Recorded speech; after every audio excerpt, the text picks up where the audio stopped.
नमस्कार बंधुरा आज के आबारो हाजिर हो गेलाम आरो एकटी नास्ता रेसिपि निये।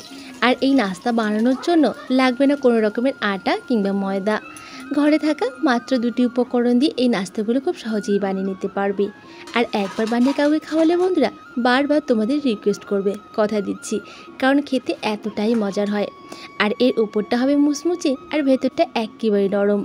तो बंधुरा अवश्य प्रथम थेके शेष अब्दि भिडियोटी देखो, आशा करछि भालो लागबे। और भालो लागले एकटा लाइक दिये चैनलटिके सबस्क्राइब करबे। ताहले चलो आजके रेसिपिटी शुरू करी। तो এই রেসিপিটি বানানোর জন্য প্রথমে একটা কড়াই বসিয়ে দিয়েছি। এবার কড়াইয়ের মধ্যে দিয়ে দিলাম 1 চামচ সাদা তেল, দিয়ে দিলাম হাফ চামচ গোটা জিরে। এবার জিরেটাকে কয়েক সেকেন্ডের জন্য ভেজে নেব। তো জিরেটা আমার খুব ভালো মতো ভাজা হয়ে গেছে। এবার এর মধ্যে দিয়ে দিচ্ছি 1 বাটি জল। এবার জলের মধ্যে আমি হাফ চামচ নুন দিয়ে দেব। এবার খুব ভালোভাবে জলের সাথে নুনটাকে মিশিয়ে নিতে হবে। তো বন্ধুরা অবশ্যই কিন্তু শেষ অবধি ভিডিওটি দেখো, আশা করছি তোমাদের সবার অনেক ভালো লাগবে। তো খুব ভালোভাবে নুনটাকে আমি জলের সাথে মিশিয়ে নিয়েছি। এবার যেই বাটির মাপ করে 1 বাটি আমি জল নিয়েছি, ঠিক সেই বাটিরই মাপ করে 1 বাটির সামান্য একটু কম আমি সুজি নিয়ে নিলাম। তোমরা চাইলে 1 বাটি জলের জন্য কিন্তু 1 বাটি সুজিও চাইলে নিয়ে নিতে পারো। তো আমি কিন্তু সুজিটা একটু কম নিয়েছি। এবার আঁচটাকে লোতে রেখে সুজিটাকে আমি 2 থেকে 3 মিনিটের জন্য রান্না করে নেব। আর অবশ্যই কিন্তু আঁচটাকে লোতে রেখে বন্ধুরা রান্না করে নেবে। আর কিছুক্ষণ বাদেই দেখবে যে সুজিটা ঠিক এরকম একটা ডোয়ের মতো হয়ে যাবে। এবার হাত দিয়ে ঠিক এরকম করে একটু চেক করছি, দেখো যদি এরকম একটু বলের মতো হয়ে যায় সুজিটা, তাহলে বুঝে নিতে হবে যে খুব ভালো মতো সুজিটা রান্না হয়ে গেছে। এবার এটাকে আমি একটা পাত্রে নামিয়ে নিচ্ছি। এবার এই সুজিটাকে একটু ঠান্ডা করে নিতে হবে, তবে একেবারেই কিন্তু ঠান্ডা করা যাবে না। এবার এদিকে দেখো বন্ধুরা কড়াইটা আবারও পরিষ্কার করে আমি বসিয়ে দিয়েছি।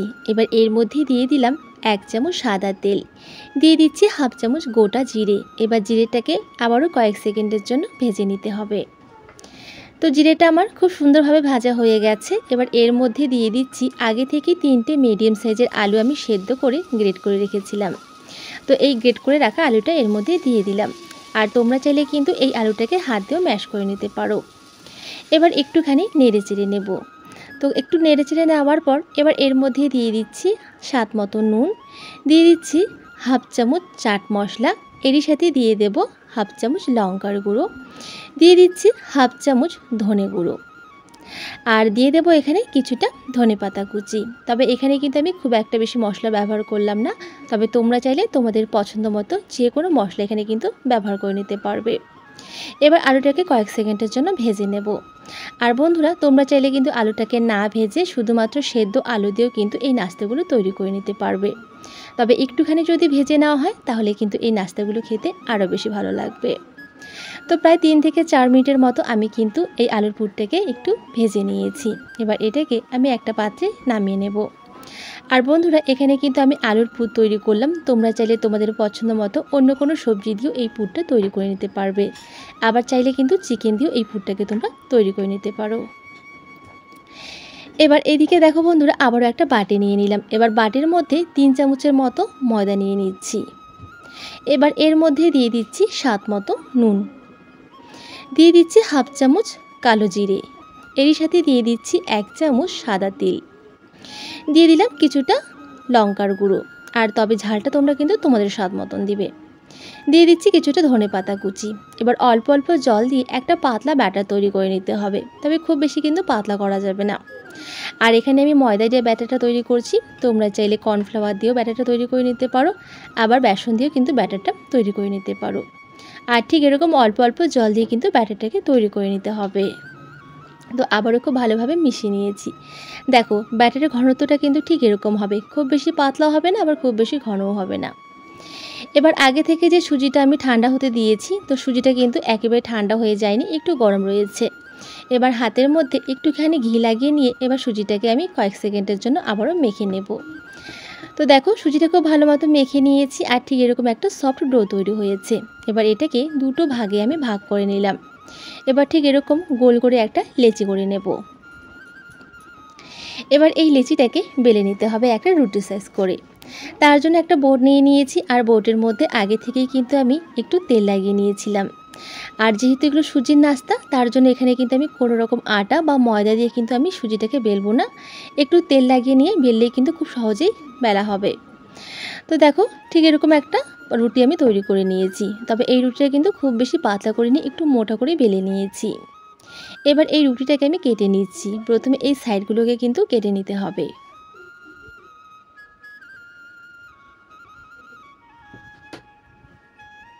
এবার এই সাইডগুলোকে কিন্তু আমি একইভাবে কেটে নেব, মানে একটা স্কোয়ার শেপ দেব।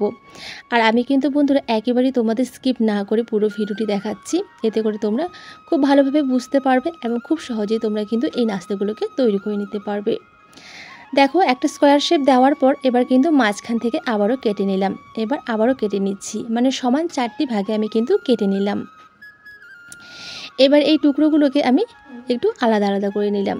এবার আগে থেকে যে আলুর পুরটা তৈরি করে রেখেছিলাম, তো সেখান থেকে সামান্য একটু পুর নিয়ে নিলাম। এবার ঠিক মাঝখানে বসিয়ে দিয়ে এবার যে এই কণাগুলো রয়েছে সেগুলো ঠিক ওপর দিকে এভাবে একটু বসিয়ে দিতে হবে। আর হালকা হাতে একটু চেপে দেবো, মানে একটু সিল করে নিতে হবে। এবার যেই ফাঁকা অংশগুলো রয়েছে সেগুলো কিন্তু একইভাবে আমি সিল করে দিচ্ছি। দেখো খুবই সহজ বন্ধুরা, যে একবার দেখবে সেই কিন্তু এই নাস্তাগুলো খুব সহজেই বানিয়ে নিতে পারবে। তো এই নাস্তাটা আমার রেডি হয়ে গেছে। চলো একইভাবে তোমাদের আবারও একটা নাস্তা বানিয়ে দেখাই। তো বন্ধুরা এখনও যদি আমার ভিডিওতে লাইক না দিয়ে থাকো তাহলে একটা লাইক দিয়ে ছোট্ট একটা কমেন্ট করো যদি আজকের রেসিপিটি ভালো লেগে থাকে।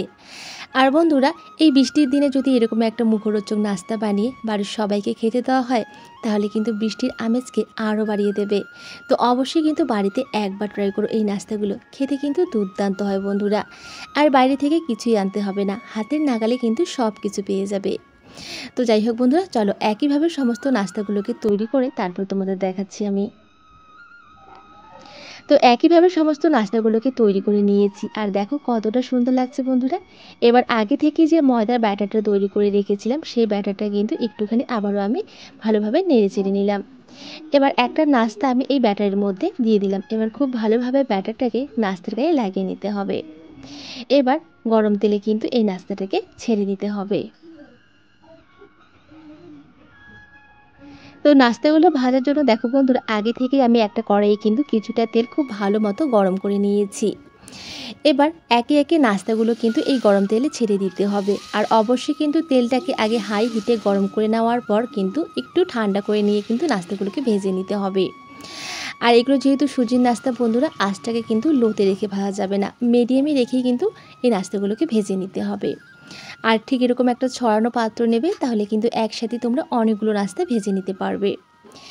এবার দেখো নিচের থেকে যখন একটুখানি কালার আসবে তখন কিন্তু এই নাস্তাগুলোকে আমি উল্টে দেব। তো বন্ধুরা এই ফাঁকে তোমাদের কাছে আমি একটা ছোট্ট রিকোয়েস্ট করব, যদি আমার আজকের রেসিপিটি তোমাদের ভালো লেগে থাকে তাহলে কিন্তু অবশ্যই একটা লাইক দিয়ে আমার চ্যানেলটিকে প্লিজ সাবস্ক্রাইব করবে। আর পাশে থাকা বেল আইকনটি অবশ্যই প্রেস করে রাখবে, এতে করে যখনই কোনো নতুন ভিডিও আপলোড করব তার নোটিফিকেশন সবার আগে পেয়ে যাবে। তো যাই হোক বন্ধুরা দেখো কথা বলতে বলতে কিন্তু এই নাস্তাগুলোকে উল্টে পাল্টে আমি ঠিক এরকম একটু সোনালি করে ভেজে নিয়েছি। আর ভাজতেও কিন্তু খুব একটা সময় লাগে না, 2 থেকে 3 মিনিটের মধ্যেই কিন্তু নাস্তাগুলো ভাজা হয়ে যায়। তো এই নাস্তাগুলো ভাজা হয়ে গেছে, এবার তেল ঝরিয়ে অন্য একটা পাত্রে আমি তুলে নেব। আর দেখো বন্ধুরা কতটা লোভনীয় লাগছে এই নাস্তাগুলো, খেতে ভীষণ টেস্টি হয় বন্ধুরা। বাড়িতে অবশ্যই কিন্তু একবার ট্রাই করে আমাকে কমেন্টের মাধ্যমে জানিও যে তোমাদের খেতে কেমন লেগেছে। তো একইভাবে যে পরের ব্যাচটা রয়েছে সেটাকেও কিন্তু আমি ভেজে নিয়েছি। এবার এগুলোকেও এই পাত্রের মধ্যে আমি তুলে নিলাম। তো একইভাবে সমস্ত নাস্তাগুলোকে আমি কিন্তু ভেজে নিয়েছি। আর বন্ধুরা এই নাস্তা যদি একবার কাউকে খাওয়ানো হয় না, বারবার তোমাদের কিন্তু রিকোয়েস্ট করবে এই রেসিপিটি খাওয়ার জন্য, আমি তোমাদের কথা দিচ্ছি। কারণ খেতে এতটাই মজার হয় বন্ধুরা। আর এর ওপরটা ক্রিস্পি হবে আর ভেতরটা কিন্তু একেবারেই নরম হবে। আর দেখো বন্ধুরা এক বাটি সুজি দিয়ে কিন্তু বেশ অনেকগুলো নাস্তা তোমরা তৈরি করে নিতে পারবে। তো আমার আজকের রেসিপিটি তোমাদের কেমন লাগলো বন্ধুরা অবশ্যই কমেন্টে জানাবে কিন্তু। ভালো লাগলে একটা লাইক দিয়ে চ্যানেলটিকে সাবস্ক্রাইব করবে। তো চলো আজকে এখানে বিদায় নিচ্ছি, দেখা হচ্ছে পরের রেসিপিতে। সবাই ভালো থেকো আর সুস্থ থেকো।